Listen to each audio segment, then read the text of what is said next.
আমাদের সামনে এখন লক্ষ্য একটি, উদ্দেশ্য একটি, বাংলাদেশকে পুনর্গঠন করা, বাংলাদেশের মানুষের ভাগ্যের পরিবর্তন করা।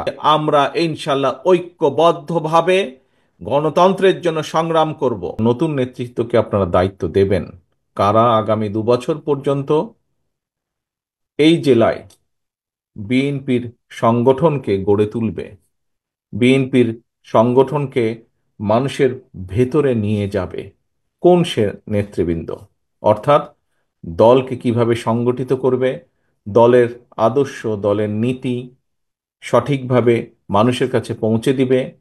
একই সাথে যারা এই দলের জন্য বিগত দিনে সংগ্রাম করেছে, দলের ঝান্ডাকে ধরে রেখেছে, তাদেরকে মূল্যায়ন করা হবে। এই দায়িত্বগুলো আপনারা সঠিক নেতৃত্বের হাতে তুলে দিবেন। প্রিয় সহকর্মীবৃন্দ,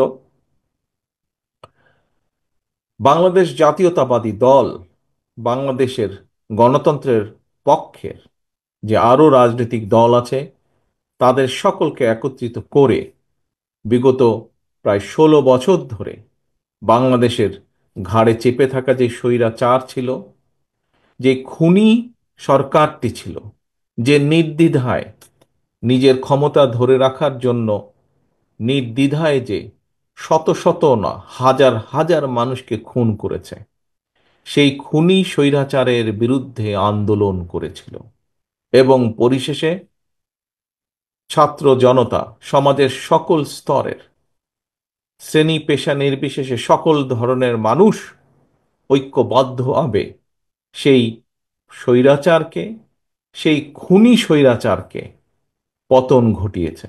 সেই খুনি স্বৈরাচার পালিয়ে যেতে বাধ্য হয়েছে বাংলাদেশের মাটি ছেড়ে।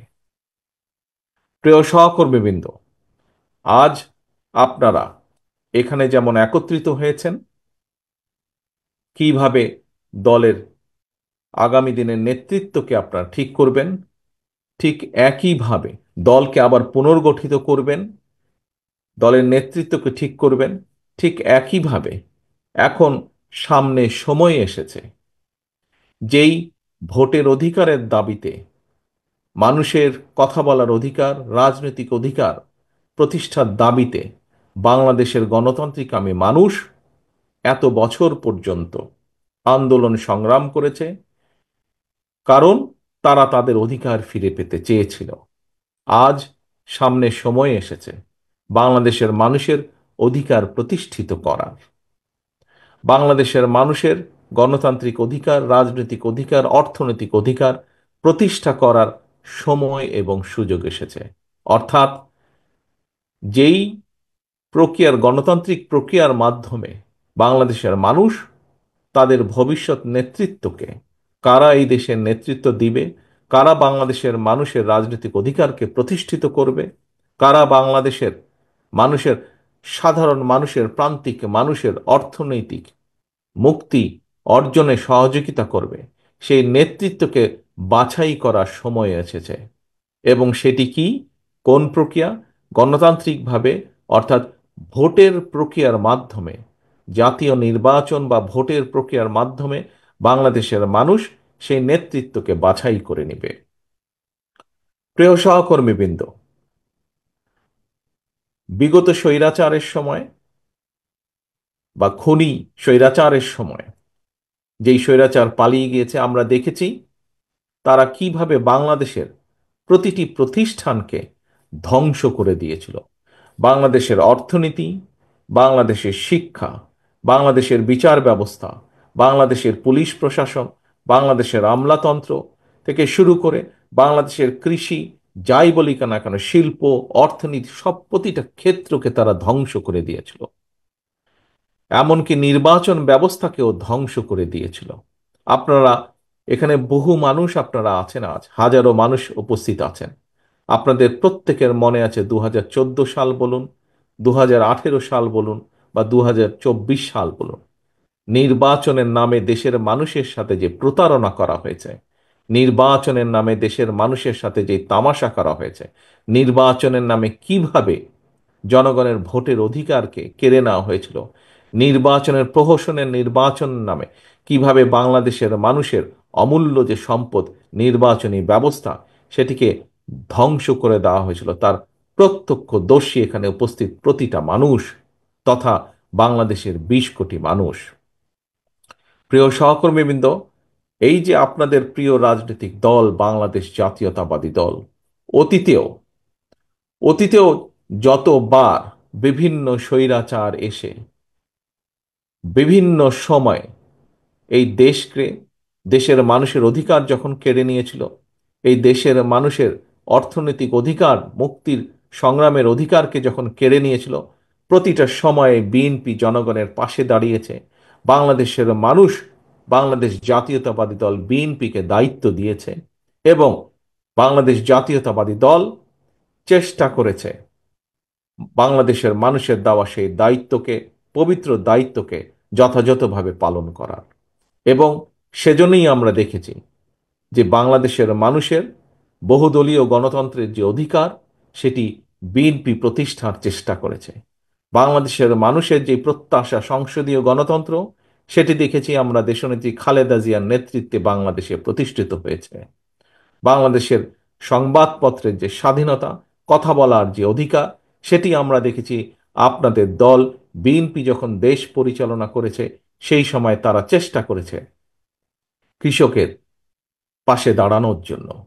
আমরা দেখেছি কিভাবে এই দেশের নারীদের শিক্ষার জন্য দেশনেত্রী খালেদা জিয়া কাজ করেছেন।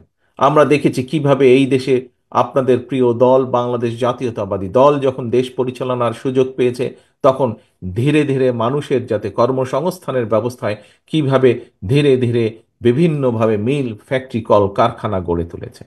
আজকে আমরা প্রায় বক্তব্যে রাজনীতিবিদ হোক অথবা যে কোনো ব্যক্তিই হোক, যখন দুটি বিষয় নিয়ে সকলেই গর্ববোধ করে। কি সেটি?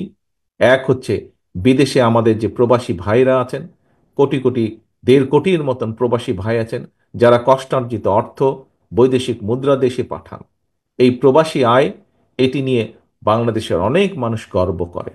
প্রিয় ভাই বোনেরা, প্রিয় সহকর্মীবৃন্দ, এই যে বিদেশে প্রবাসীদের চাকরির সংস্থান, এই ব্যবস্থাটি আপনাদেরই দল, প্রিয় দল তথা আমাদের দলের প্রতিষ্ঠাতা শহীদ রাষ্ট্রপতি জিয়াউর রহমান করেছিলেন।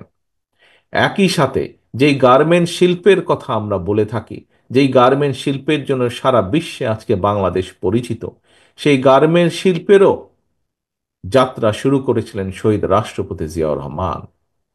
কাজেই এই দুটি উদাহরণ থেকে এরকম আরো অনেক দেওয়া যায়, যেহেতু সময় কম, এই দুটি উদাহরণ দিয়ে আমি যেটি বোঝাতে চাইছি আপনাদের কাছে, যে বাংলাদেশকে এগিয়ে নিয়ে যাওয়ার জন্য, বাংলাদেশের মানুষকে সামনের দিকে এগিয়ে নিয়ে যাওয়ার জন্য যতগুলি উদ্যোগ, শিক্ষার ব্যাপারে হোক, স্বাস্থ্যের ব্যাপারে হোক, অর্থনীতির ক্ষেত্রে হোক, ভোটের অধিকারের ক্ষেত্রে হোক, প্রত্যেকটি ক্ষেত্রে কম বেশি আপনাদের দল বিএনপি, বাংলাদেশ জাতীয়তাবাদী দলের অবদান আছে। প্রিয় সহকর্মীবৃন্দ, একটু আগে যেটি বলেছিলাম কথা, যে আমরা দেখেছি কিভাবে বিগত 15 বছর পালিয়ে যাওয়া খুনি স্বৈরাচার দেশের প্রতিটি প্রতিষ্ঠানকে ধ্বংস করে দিয়ে গেছে। আপনারা, আমরা দেশের প্রতিটি মানুষ আজ আমরা এই ধ্বংসের ভুক্তভোগী। এখন আজ যেমন আমরা এখানে একত্রিত হয়েছি আজ প্রকৃত নেতৃত্বকে বাছাই করে নেবার জন্য, যারা আগামী দিনে বিএনপিকে নেতৃত্ব দিবে নড়াইলের মাটিতে।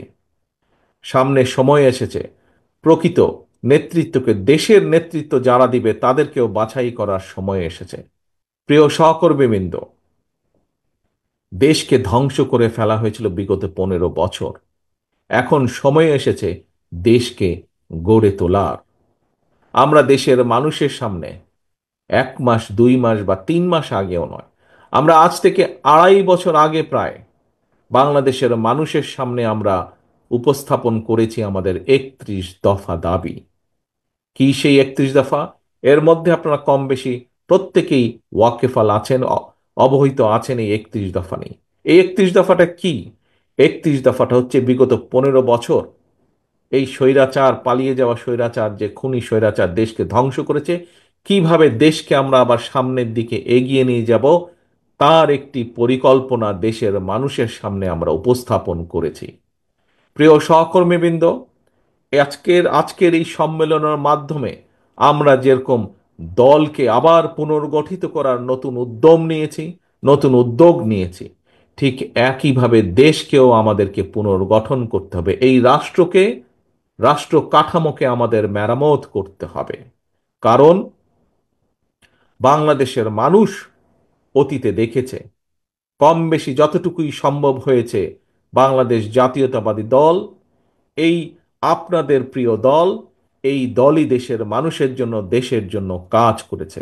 হতে পারে হতে পারে আমরা যতটুকু করতে চেয়েছিলাম, বিভিন্ন কারণে আমরা হয়তো ততটুকু করতে পারিনি, কিন্তু তারপরেও করার মধ্যে যতটুকুই করেছে একমাত্র আপনাদের এই প্রিয় দল, বাংলাদেশ জাতীয়তাবাদী দল। প্রিয় সহকর্মীবৃন্দ, আজকে সময় এসেছে দেশকে সামনে এগিয়ে নিয়ে যাবার। আজকে সময় এসেছে দেশকে আবার পুনর্গঠন করার জন্য ঝাঁপিয়ে পড়তে হবে আমাদেরকে। দেশের শিক্ষা ব্যবস্থাকে গড়ে তুলতে হবে আবার, যাতে করে আগামী দিনের প্রজন্ম শক্ত ভিত্তির উপরে দাঁড়াতে পারে। দেশের অর্থনীতিকে আবার গড়ে তুলতে হবে। দেশের কৃষির পাশে আমাদেরকে দাঁড়াতে হবে, কৃষকের পাশে আমাদের দাঁড়াতে হবে, যাতে আমরা কৃষিকে শক্তিশালী ভিত্তির উপরে, মজবুত ভিত্তির উপরে গড়ে তুলতে পারি। দেশের শিল্প ব্যবস্থাকে গড়ে তুলতে হবে। দেশের মানুষের দেশের মানুষের স্বাস্থ্য ব্যবস্থাকে আমাদের পুনর্গঠন করতে হবে, যাতে দেশের মানুষের কাছে, প্রত্যেক প্রান্তিক মানুষের কাছে আমরা স্বাস্থ্য ব্যবস্থা পৌঁছে দিতে পারি। প্রিয় সহকর্মীবৃন্দ, বিগত 15 বছর বাংলাদেশ জাতীয়তাবাদী দলের প্রত্যেকটি নেতা কর্মী, মূল দল সহ অঙ্গ সহযোগী সংগঠনের প্রত্যেকটি নেতাকর্মী, সারা বাংলাদেশে ছড়িয়ে ছিটিয়ে থাকা প্রতিটি নেতাকর্মী, সারা বাংলাদেশে ছড়িয়ে ছিটিয়ে থাকা বাংলাদেশের গণতান্ত্রিকামী অন্যান্য সকল রাজনৈতিক দলের প্রতিটি নেতাকর্মী, আমরা নিয়োজিত ছিলাম এই স্বৈরাচারের বিরুদ্ধে আন্দোলনের। এখন স্বৈরাচার পালিয়ে গিয়েছে। এখন এসেছে সামনে সময়, কিভাবে দেশকে গড়ে তুলতে হবে। আসুন, আজকের এই আজকের এই সম্মেলনে আমরা দুটি বিষয়ে আমরা প্রতিজ্ঞা গ্রহণ করি। প্রিয় সহকর্মীবৃন্দ, কেন এই প্রতিজ্ঞা গ্রহণ করব? কারণ এ কারণেই প্রতিজ্ঞা গ্রহণ করব, এখানে উপস্থিত যে 707 জন আজকে কাউন্সিলর আছেন, প্রতিটি কাউন্সিলর আপনারা হচ্ছেন শহীদ রাষ্ট্রপতি জিয়াউর রহমানের সৈনিক। আপনারা হচ্ছেন দেশনেত্রী খালেদা জিয়ার সৈনিক। আপনারা সেই দুজন মানুষের সৈনিক, যেই দুজন মানুষের কাছে সর্বোচ্চ অগ্রাধিকার হচ্ছে বাংলাদেশ, বাংলাদেশ এবং বাংলাদেশের মানুষ। কাজেই বাংলাদেশের মানুষ আপনাদের দিকে তাকিয়ে আছেন, আপনাদের দলের দিকে বাংলাদেশের মানুষ তাকিয়ে আছে, যে এই দলটি আবার অতীতের মতন দেশের মানুষকে দিশা দেখাবে। এই দলটি আবার অতীতের মতন বাংলাদেশকে বিশ্বের বুকে সামনের দিকে এগিয়ে নিয়ে যাবে। কাজে আসুন, আজকের এই সম্মেলনে আমরা যেমন দলকে পুনর্গঠনের উদ্যোগ নিয়েছি, দলকে নতুনভাবে সামনের দিকে এগিয়ে নেওয়া যাওয়ার উদ্যোগ নিয়েছি, একইভাবে আসুন আমরা দ্বিতীয় আরেকটি প্রতিজ্ঞা গ্রহণ করব আজকে। সেই প্রতিজ্ঞা হলো, যে কোনো মূল্যে যে কোনো মূল্যে আমরা জনগণের আস্থা অর্জনের মাধ্যমে, যে কোনো মূল্যে আমরা দলকে 31 দফা, দেশকে 31 দফার ভিত্তিতে আমরা গড়ে তুলব। এটিই হবে আজকে আমাদের এই কাউন্সিলের, এই সম্মেলনের মূল প্রতিজ্ঞা, যে সামনের দিনে সামনের দিনে আমরা বাংলাদেশের মানুষের আস্থা অর্জনের মাধ্যমে 31 দফার আলোকে আমরা দেশকে গড়ে তুলব।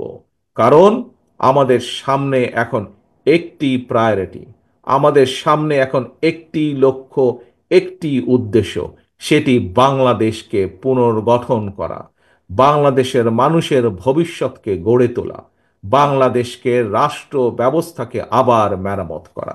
আসুন, আসুন, এই হোক আজকের কাউন্সিলের আমাদের প্রতিজ্ঞা। কি সেটি? কি ভাই সেটি? প্রতিজ্ঞা হচ্ছে, আমরা ইনশাল্লাহ ঐক্যবদ্ধভাবে গণতন্ত্রের জন্য সংগ্রাম করব।